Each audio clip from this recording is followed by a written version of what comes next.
పిల్లల లంచ్ బాక్స్లోకి చాలా ఈజీగా చేసుకునే కొత్తిమీర రోటీ కోసం ఇక్కడ 2 కప్స్ గోధుమ పిండి తీసుకున్నాను.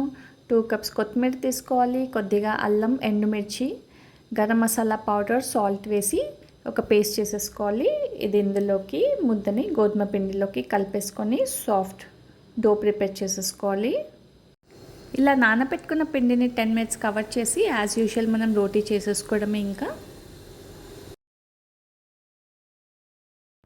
పిల్లలు ఎక్కువగా జంక్ ఫుడ్ తింటూ ఉంటారు అండ్ కొంతమంది పిల్లలకి అసలు వాటర్ ఎక్కువ తాగే అలవాటు ఉండదు కాబట్టి వాళ్ళకి వేడి చేస్తూ ఉంటుంది అండ్ కాన్స్టిపేషన్ ప్రాబ్లం కూడా ఉంటుంది. సో ఇలా కొత్తిమీరని పేస్ట్ చేసేసి పిండిలో కలిపేశారంటే బాడీ కూడా కూల్గా ఉంటుంది అండ్ ఫైబర్ ఉంటుంది కాబట్టి కాన్స్టిపేషన్ ప్రాబ్లం కూడా తగ్గుతుంది.